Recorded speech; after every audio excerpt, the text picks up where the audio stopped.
नमस्कार, मैं हूं कुमार गजेंद्र। जनपथ ऑन द स्पॉट में आपका स्वागत है। हमारे एक दूसरे social media platform podcast with Kumar Gajendra में भी आपका स्वागत है, जहां आप हमें सुन सकते हैं। दिल्ली के लोग एक समय पर अरविंद केजरीवाल जब नए नए आ रहे थे राजनीति में, उस समय पे दिल्ली के लोग लगभग पागल हो चुके थे अरविंद केजरीवाल जैसे बहुत शरीफ और बेदाग छवि वाले नेता के। और हालत ये थी कि अरविंद केजरीवाल की पार्टी इतने भारी बहुमत से दिल्ली के अंदर जीती, जिसने न केवल सत्ता पर काबिज कांग्रेस के पूरी सत्ता को उखाड़ फेंका, 15 साल की सत्ता को उखाड़ फेंका, बल्कि भारतीय जनता पार्टी को भी तहस नहस करके रख दिया। यानी कि एक पूरी हवा आ गई। और अरविंद केजरीवाल ने जीतने के बाद जो उनके लिए वॉलंटियर्स काम कर रहे थे पार्टी के अंदर, उनको ये इनाम भी दिया। ऐसे ही वॉलंटियर्स में से एक थे डीटीसी के अंदर एक समय पर लगाए गए मार्शल्स। जी हां, करीब 10,000 मार्शल्स की आज तक करीब 1 साल से उन्हें निकाला गया। अक्टूबर में निकाला था, अक्टूबर अब आ गया, यानी 1 साल हो गया। 1 साल से दिल्ली की डीटीसी की बसों में काम करने वाले मार्शल्स बेरोजगार हैं और लगातार धरना प्रदर्शन कर रहे हैं। अब ये धरना प्रदर्शन इस कदर हो रहा है कि भूखे प्यासे अपने परिवारों को, जिनका खर्चा नहीं चल पा रहा है, ये सभी बस मार्शल केवल नौकरी की उम्मीद में ये सड़कों पर हैं और लगातार धरने प्रदर्शन करते रहते हैं। लेकिन 1 साल से भी अधिक समय गुजर जाने के बाद अरविंद केजरीवाल एंड कंपनी के कान पर कोई जू नहीं रही। देखिए, बहुत सारे डीटीसी बसों में महिला सुरक्षा के नाम पर मार्शल भर्ती कर लिए थे। ये सभी एक समय पे आम आदमी पार्टी के वॉलंटियर्स थे, इनमें से ज्यादातर लोग। और जब ये भर्ती कर लिए गए और इनका पूरा शोषण कर लिया सरकार ने, आम आदमी पार्टी ने, केजरीवाल ने, तो 11 अक्टूबर 2023 को अरविंद केजरीवाल एक लेटर जारी करते हैं। और मुझे बहुत अच्छे से याद है, ये दिवाली से पहले का मसला था। और अरविंद केजरीवाल एक लेटर जारी करते हैं और साफ साफ उसमें लिखा था कि 31 अक्टूबर से सभी बस मार्शलों की नौकरी समाप्त कर दी जाती है। ये अरविंद केजरीवाल का लेटर था। इसके बाद पूरी दिल्ली में बवाल मच गया।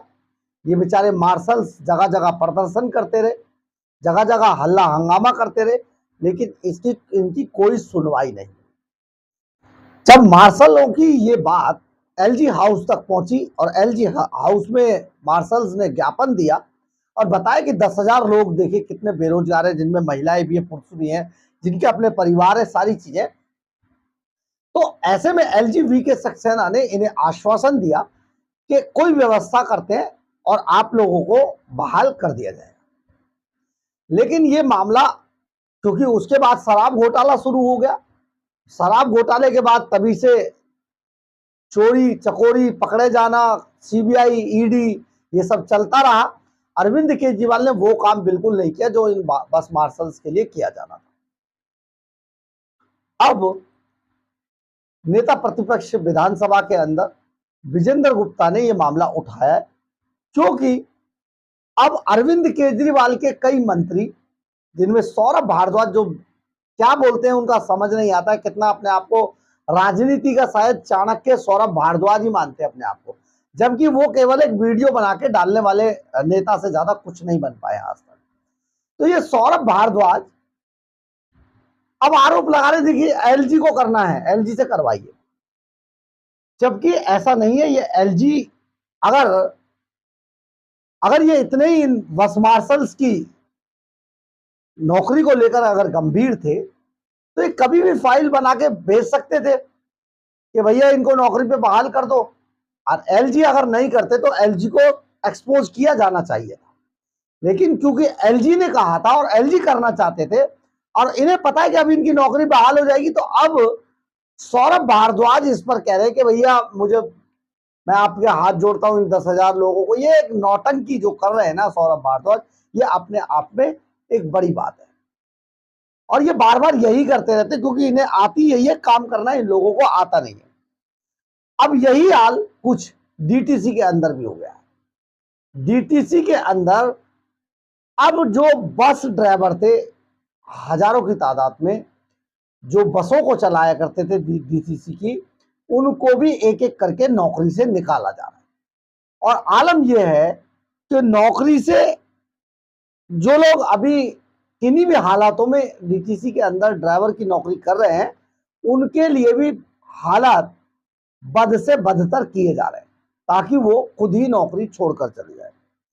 दरअसल है क्या कि डीटीसी कर्मचारी एकता यूनियन के प्रेसिडेंट ललित चौधरी बताते हैं कि डीटीसी में जरा जरा सी बात पर अनफिट किया जा रहा है जिसे उन्हें नौकरी से हटाया जा सके। इस तरह दशकों का अनुभव रखने वाले चालकों को परेशान किया जा रहा है। ऐसा इसलिए किया जा रहा है कि जिससे चालक नौकरी छोड़कर प्राइवेट कंपनियों को ज्वाइन कर ले और इलेक्ट्रिक बस चलाए। दिल्ली के एक बॉर्डर से दूसरे बॉर्डर पर कर्मचारियों का ट्रांसफर कर दिया जाता है जिससे वह परेशान होकर नौकरी छोड़ रहे हैं। इतना ही नहीं, ट्रांसफर करवाने रुकवाने के नाम पर भी कई अधिकारी उनसे पैसे भी बटोर रहे हैं। आरोप है कि प्राइवेट कंपनियों में गैर अनुभवी चालक रखने के आए दिन हादसे हो रहे रखने के कारण ये दिल्ली के लोगों के लिए भी खतरा है। अब ऐसे में डीटीसी की मोहर लगवाकर प्राइवेट कंपनियां बसें चलवा रही हैं। ऑटो, ट्रैक्टर आदि चलाने वाले चालक इन इलेक्ट्रिक बसों को चला रहे हैं।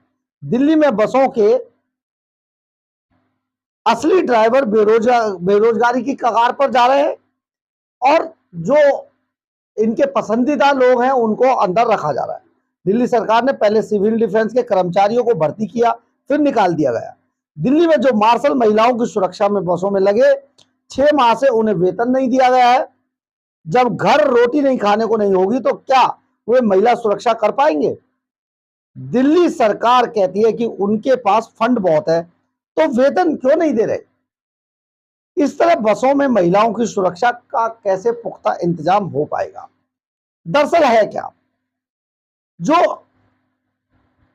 आप ये समझिए, डीटीसी के अंदर जो नई बसें आ रही है, नई बेड़ा, जो डीटीसी की जो ग्रीन बसें आई थी, बड़ी बसें, ये 2010 में आई, यानी कि उनकी मियाद अब लगभग एक एक करके खत्म होती जा रही है। अब ये मियाद खत्म हो रही है तो इनको रिप्लेस किया जा रहा है इलेक्ट्रिक बसों से। अब इलेक्ट्रिक बसों के साथ जिन कंपनियों की इलेक्ट्रिक बसें ली गई है, दिल्ली सरकार का घोटाला देखिए, आप हैरान रह जाएंगे दिल्ली सरकार ने किस किस तरीके की घोटाले करके कंपनियों के साथ पैसा खाकर किस तरीके की व्यवस्थाएं की। अब यहां पर जो हमें हमारे सोर्स बता रहे हैं उसके अनुसार जो इलेक्ट्रिक बसें आ रही हैं दिल्ली के अंदर, उनकी मेंटेनेंस और उनके परिचालन का जो पूरी जिम्मेदारी उन कंपनियों के ऊपर है। यानी कि बसें महंगे रेट पर देंगे लेकिन मेंटेनेंस और उनका परिचालन ये वो कंपनी खुद ही करेंगी। ऐसे में अगर परिचालन खुद करेंगी तो ड्राइवर जो डीटीसी के अंदर उन बसों को चला रहे थे, जो 2010 में भर्ती हुए थे कभी, उनको नौकरी से निकाल दिया जाएगा या निकालने की कंडीशन कर दी जाएगी, खुद ही छोड़कर चला जाए। अब वो क्या करेगा? 10 से 15 साल अगर उसने नौकरी की एक डिपार्टमेंट के अंदर और अरविंद केजरीवाल जो गरीबों का मसीहा बन के आए थे, वो उनकी नौकरी से उन्हें निकलवा दे, 10 साल 12 साल बाद उनको नौकरी छोड़नी पड़ जाए, ऐसे हालात पैदा कर दिए जाए ताकि जो इलेक्ट्रिक बसें आ रही हैं वो कंपनियां अपने ड्राइवर, मतलब इनको अगर यहां से निकाल दिया जाए और ये कंपनी के पास वहां जाते तो यहां से निकाले हुए ड्राइवर को वो कंपनी रख लेती है सस्ते दामों पर और उनसे फिर यही बसें फिर चलवाते हैं। दूसरा, ट्रैक्टर चलाने वाले भी ड्राइवर बन जाते हैं, उसमें ऑटो चलाने वाले भी बन जाते हैं, इनको निकालकर उनको रख लिया जाता है। ऐसे में सुरक्षा का बड़ा सवाल है दिल्ली वालों के लिए। आप देखते होंगे इलेक्ट्रिक बसों में लगातार एक्सीडेंट की खबरें भी आती रहती हैं, तो उसका एक बड़ा कारण ये भी है। लेकिन आप ये सोचिए, ये सरकार जिसने जितने वादे किए थे आप लोगों के लिए, आपके जो जितने लोगों को सिविल डिफेंस वॉलंटियर्स रखा, ड्राइवर रखा, चालक रखा, परिचालक रखा, उन सबको अब बाहर निकाल दिया जा रहा है। वो सब बेरोजगार हो चुके हैं। ये तो 2-2 लाख रुपए की सैलरी पे अपने जो चंपू थे उन्हें फेलो, रिसर्चर, अरे भैया काय की रिसर्च। हमने तो 15 साल शीला दीक्षित का शासन प्रशासन कवर किया, हमने कोई रिसर्चर नहीं देखा, कोई फेलो नहीं देखा, कोई कुछ नहीं देखा। भाई साहब ये नई नई चीजें लाए अपने सिर्फ चंपुओं को देने के लिए। एमएलए है, उसकी बीवी रिसर्चर हो गई, 2 लाख रुपए ले रही है, कमाल हो गया भाई।